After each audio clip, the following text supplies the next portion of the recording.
रामकृष्ण हरी. समाधी घेतली आळंदी भवते शोभे सिद्ध मांदी, सन्मुख उभा अजान वृक्ष देवदेती येथी साक्ष. कीर्तन गजरी नाम घोष चराचरी, ऐसा सोहळा ऐसा आनंद एका जनार्दनी नाही भे उनद. नुकताच संतश्रेष्ठ ज्ञानेश्वर माऊलींचा 727वा संजीवन समाधी सोहळा या अलंकापुरीमध्ये मोठ्या उत्साहानं भक्तिपूर्ण वातावरणात पार पडला.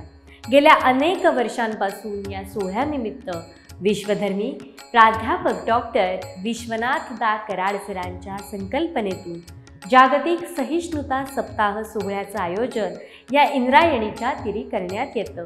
यावर्षी देखील माईर्स MIT शिक्षण समूह, विश्वशांती केंद्र आळंदी यांच्या वतीनं तीर्थक्षेत्राकडून ज्ञानतीर्थक्षेत्राकडे हा 7 दिवसीय कार्यक्रम या पुण्यपावन भूमीमध्ये उत्साहानं पार पडला. या कार्यक्रमाचा विशेष भाग असलेला कीर्तनधारा हा कार्यक्रम आम्ही आपल्याकरता या विशेष मालिकेद्वारे सादर करीत आहोत. जयाची ये द्वारी सोन्याचा पिंपळ, अंगी ऐसे बळ रेडा बोले. संत तुकाराम महाराजांचा हा अभंग. सोनं ही उपमा या ठिकाणी आध्यात्मिक जीवनाच्या संदर्भानं संतांनी वर्णिलेली आहे.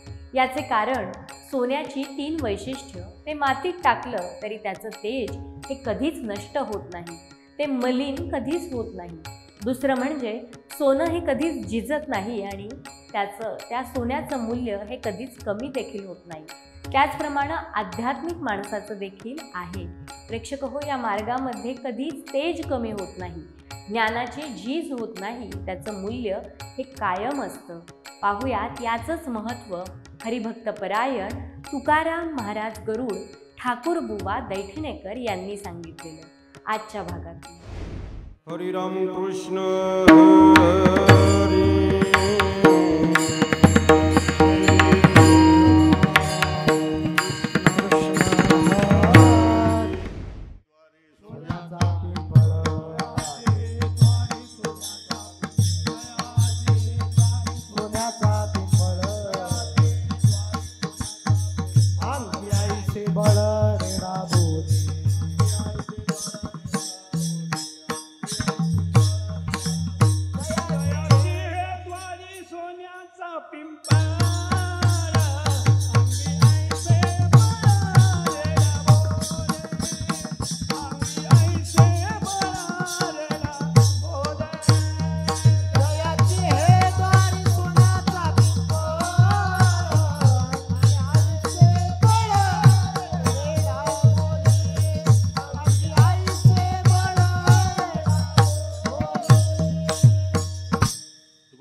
जयाचे द्वारी सोन्याचा पिंपळ.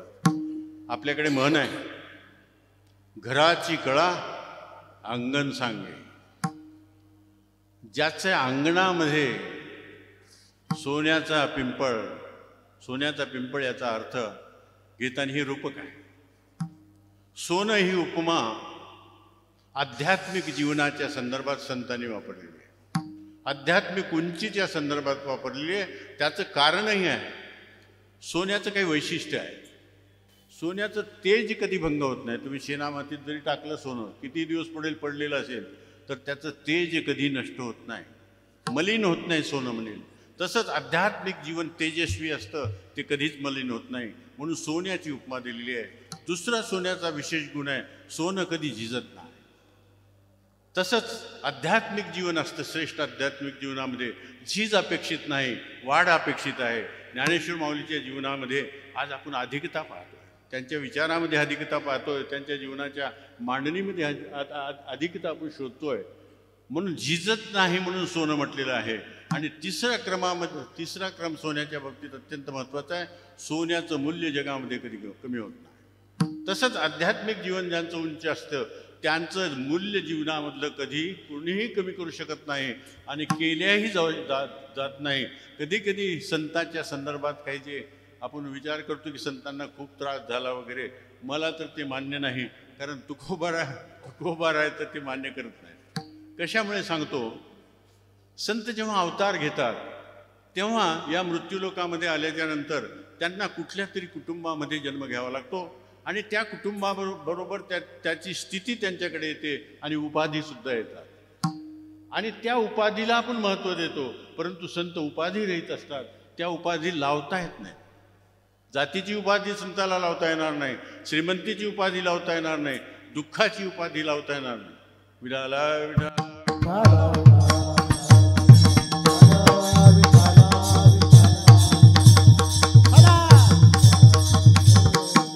आम्हा गांजी जन का मेला नारायण, तुकोबाराचे उद्गार आहे.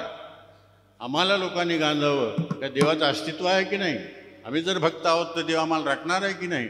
म्हणून हे जे काही त्यांच्या लौकिक दृष्टिकोनातून काय जे घडलेलं असतं ते त्यांचं लौकिक जीवन असतं, त्यांनी स्वीकारलेलं जीवन असतं. इथं आल्याच्या नंतर ते जीवन स्वीकारावं लागतं. त्यांना जात नाही, त्यांना धर्म नाही, त्यांना काही नाही, पैसा नाही, काय नाही. ते संत आहेत म्हणूनच सांगू शकतात आम्ही वैकुंठवासी आलो, याची कारण अशी सांगू शकतात. म्हणून ते स्वतः आलेले असतात. विठाला विठाला.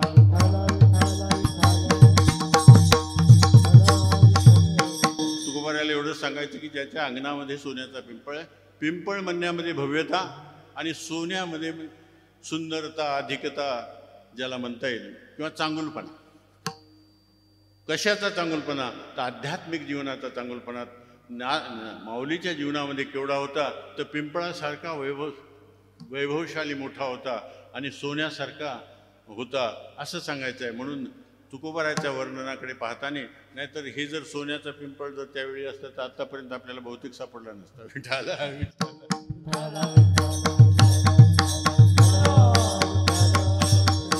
असो, अशा पद्धतीने माऊलीचं खूप वर्णन आलेलं आहे.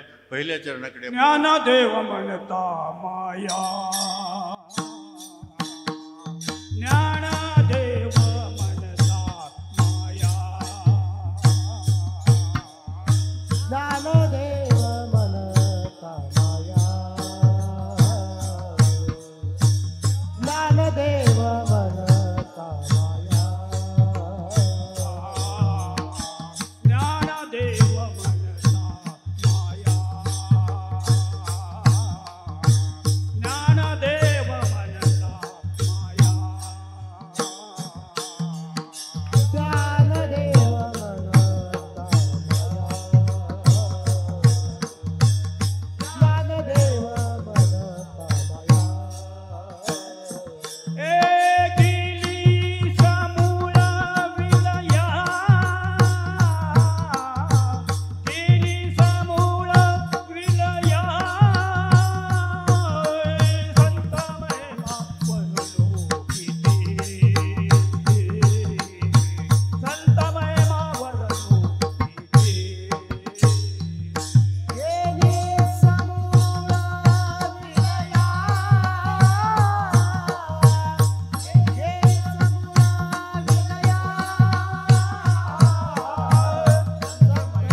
या चरणामध्ये नारायण महाराजांनी वर्णन केलं, ज्ञानदेव म्हणता माया. ज्ञानेश्वरांच्या नामाचं सामर्थ्य आपल्यासमोर मांडत आहेत. आपल्याला देवाच्या नामाचं सामर्थ्य सर्व संतांनी वर्णन केलेलं आहे, माहिती आहे. संताच्या नामाचं महत्त्व आपल्यापुढे प्रकट करत आहेत. आता नामाचं महत्त्व समजून घेण्याचा विषय अत्यंत महत्त्वाचा विषय आहे. लौकिक दृष्टीने अगोदर समजून घेऊ. लौकिक दृष्टीने जर विचार केला तर आपण आपल्या जीवनामधली एखादी गोष्ट आठवा. एखादं काम एखाद्या अधिकाऱ्याकडे आपलं असतं. आपल्या आमदाराचे काही संबंध असतात. आपण आमदाराकडे जातो आणि त्यांना विनंती करतो की माझं असं काम तहसीलदारकडे किंवा तलाठ्याकडे किंवा कुणाकडे तरी आहे, तुम्ही जर लक्ष दिलं तर ते काम होईल. आमदार एवढंच सांगतात, अरे मला यायची गरज नाही, माझं तू नाव सांग आणि तुझं काम होईल. आणि खरोखर त्याचं काम त्या आमदाराचं नाव सांगितल्याच्या नंतर होतं, काम होतं. का काम झालं त्याचं लक्षात घ्या. त्याच्या नामाच्या मागे एक अधिकार सत्ता उभी असते. अधिकार सत्ता उभी असते. मान्यता पावलेली किंवा दिल्या गेलेली अधिकार सत्ता असते, ती अधिकार सत्ता काम करत असते, त्याचं नाव काम करतो म्हणजे ती अधिकार सत्ता काम करत असते.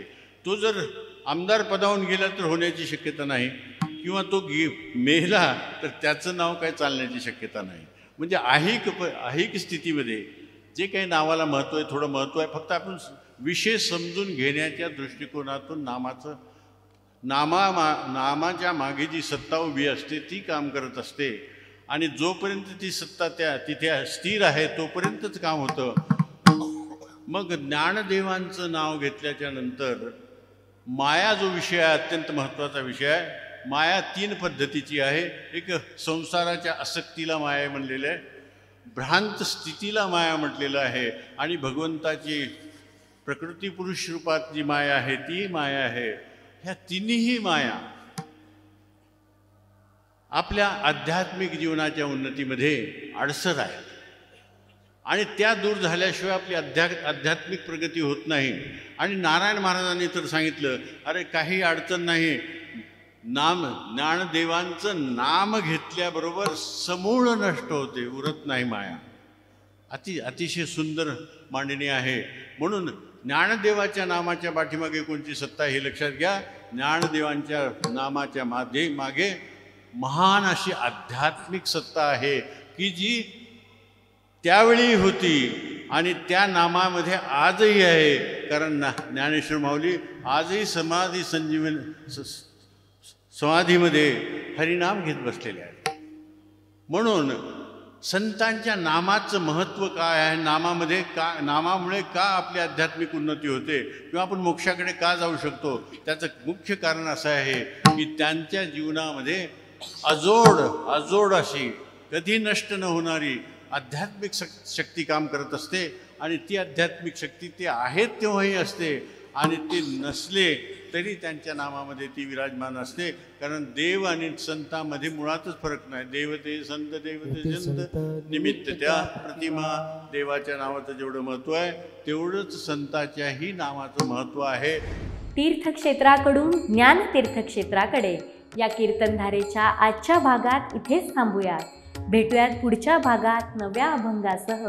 तोपर्यंत रामकृष्ण हरी. तुकाराम नाम घेता कापे यम. यमसुद्धा तुकोबाराच्या नावाचा उच्चार केला तो घाबरतो, कापतो. त्याचं कारण आपण शोधलं पाहिजे. कारण असं आहे की तुकोबारायांनी एवढं आत्मबल आत्मशक्ती प्राप्त केली होती, एवढा अधिकार प्राप्त केला होता. ते सदैव वैकुंठाला गेले आणि गाववाल्याला म्हणायला लागले की तुम्हाला जर सदैव वैकुंठाला यायचं असेल तर चला माझ्या. यमाची सत्ता इथे आहे,